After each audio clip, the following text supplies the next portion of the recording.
Yeah, I just got my CDL and I'm out so much money that the school charged me to get me my CDL. What is it, like 5 to 7K about? So I'm out a bunch of money, and now I'm ready. I got my CDL. I'm ready to start my career as a professional truck driver. Here we go. Here's reality. Here's reality. Nobody wants to hire you. I'm like, man, this is not good. You got to understand why they don't want to hire you. A lot of it has to do with how much is it going to cost to train you. So if you're going to some of these companies, they're going to weigh it out. They're going to be like, it's going to cost us X amount of money because we're going to have to put a driver to train this person. We're going to have to pay them more for training this person. Like there's a lot of cost involved into training you and getting you that experience you need to be successful. So that's going to cost a lot of money right there. And on average, as a training facility or being having a job where they train you, odds are people only stay about 8 months. They don't stay much longer than that. The stats show that the average person that went to a trucking company with training stayed an average of 8 months.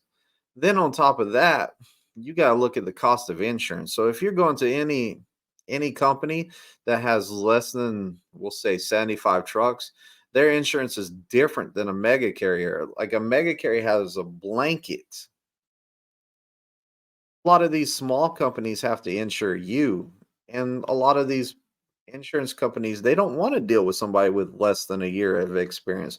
A lot of them don't even want to deal with no one with less than 2 years of experience, because on average your first year of driving is when you have an accident. So I think the stat is something like 78% of new drivers coming out have an accident in their first year, and that's a expense that the insurance company doesn't want to deal with. They don't want to play with their money.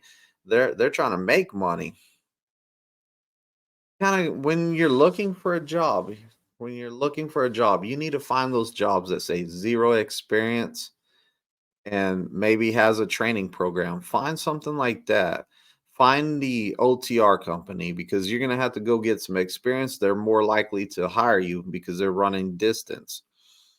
So these larger companies are going to be your best bet. The smaller ones are not going to be ideal because, like I said earlier, the insurance becomes a problem with them.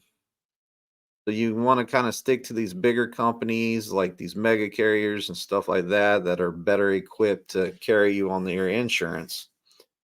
And you need to not give up. Don't give up on your dream. Like start applying everywhere. Apply at all of them because at the end of the day, the more applications you get out, the more chance of you landing that job. So don't give up. Keep your head up. Keep pushing. Now, there are some ways to get some of that experience out the way. There are ways. You're going to need to look at finding you some jobs like dump truck driver, like gravel hauler, even hot shot bus. Maybe you go drive a bus for a while. Like this is driving experience. Maybe you get the UPS or the FedEx where you're driving the mail trucks or stuff like that. That's going to count as driving experience. Also, you have construction and you have the oil field. So there's a lot of ways to go ahead and get some of that experience started. It's not going to be easy. Your first year is about getting the experience so you can land those better paying jobs. You cannot be picky at the start of your trucking career.